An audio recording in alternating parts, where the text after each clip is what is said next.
In the palm of your hand, you carry a portal to the world, a phone that connects you to family, to friends, to endless entertainment. But hidden beneath the familiar blue logo of Facebook, inside its marketplace and private groups, lurks something darker. Something that feels impossible in the 21st century. A digital slave market. Here's how it works.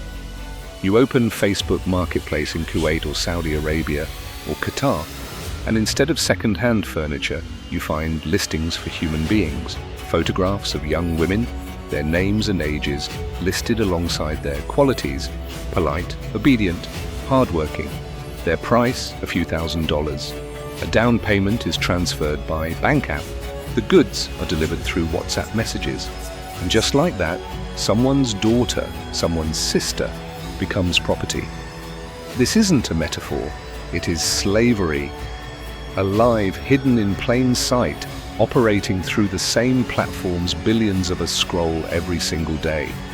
Most of the women being sold come from some of the world's poorest countries. The Philippines, Uganda, Kenya, Nepal, Ethiopia. They travel to the Gulf with dreams of supporting their families, promised jobs as housekeepers or caregivers. Recruiters tell them they'll earn good money, send remittances home, maybe even start a new life. But when they arrive, the reality is very different. Passports are taken away, phones are confiscated. They're told they belong to the family that sponsored their visa. They cannot leave the house without permission. If they disobey, they are beaten, starved, or worse. And if the employer decides they no longer want them, they can simply go online and resell them to someone else, like a used sofa. The system that allows this is known as kafala. On paper, it's just a sponsorship system that ties a migrant worker's visa to their employer. But in practice, it creates the perfect conditions for abuse. The worker cannot legally quit, switch jobs, or even leave the country without their employer's consent. In the words of one United Nations report, kafala is modern slavery with a legal stamp. But what makes this story even more disturbing is how Facebook, the world's largest social network, has become the tool of choice for traffickers. Back in 2019, an undercover BBC investigation exposed how easy it was to buy a worker online.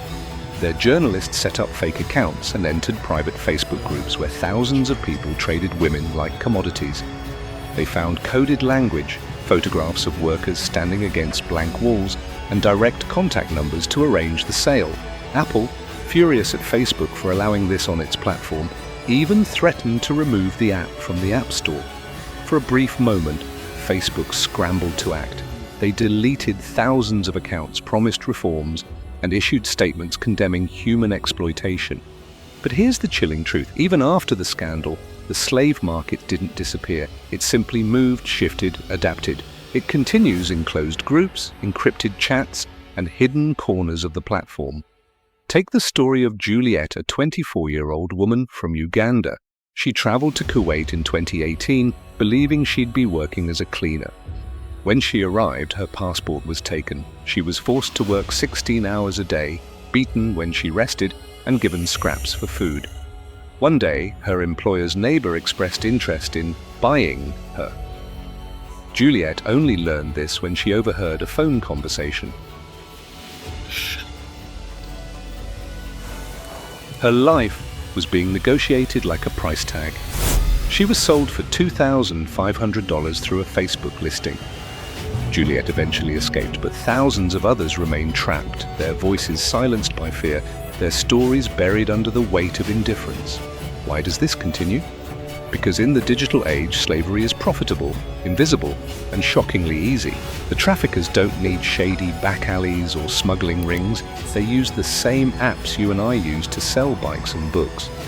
Facebook's algorithms designed to connect buyers and sellers end up connecting abusers and victims. The system doesn't ask whether you're selling a coffee table or a human being. And then there's the money. For Facebook, every post, every ad, every interaction is a data point.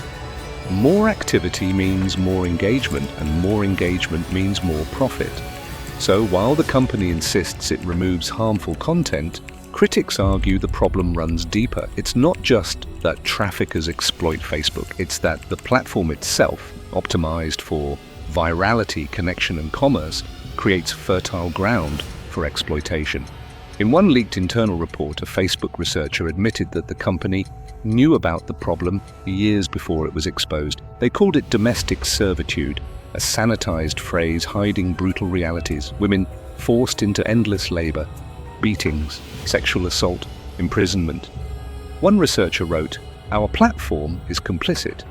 But the warnings were buried, the findings watered down, the priorities shifted. After all, tackling human trafficking doesn't grow revenue. And yet the story isn't just about corporations, it's also about us, the global audience. Because slavery doesn't survive without demand. Families in wealthy Gulf countries who believe owning a worker is their right. Recruiters in poor countries who see desperate women as inventory. Governments that turn a blind eye because migrant labor props up their economies. And a world that shrugs because slavery feels like a relic of the past. But slavery is not history, it's a present tense. The International Labour Organization estimates there are over 25 million people trapped in forced labor worldwide, many of them hidden behind the screens we scroll every morning. The question then becomes, what do we do with this knowledge? For years, activists have demanded reform. Some Gulf states have made symbolic changes to the kafala system, promising workers more rights, but in reality, very little changes on the ground. Enforcement is weak, corruption is rampant, and digital slave markets continue in new disguises. Even Facebook, despite its vast resources, has struggled to fully eradicate the problem. Investigations by outlets like the BBC and Reuters found that every time accounts were deleted, new ones appeared. Every time a scandal erupted, outrage faded, and the trade shifted into new corners of the platform. And yet, within this darkness, there are sparks of resistance. Women who escape and tell their stories, journalists who risk their safety to expose the trade, NGOs who fight to rescue and repatriate victims, and ordinary people, viewers like you, who refuse to look away. Because the first weapon of slavery is silence, and the first step toward ending it is to speak. When we think of slavery, we imagine chains, ships, and auctions from centuries ago. But the truth is more disturbing. The chains today are digital, the ships are airplanes, and the auctions happen on apps many of us use every single day. So the next time you scroll through a marketplace, remember, somewhere behind another screen a person might be scrolling too, not to buy a sofa, but to buy a life. This is the hidden face of our connected world, the market that should not exist yet does. A reminder that technology is never neutral.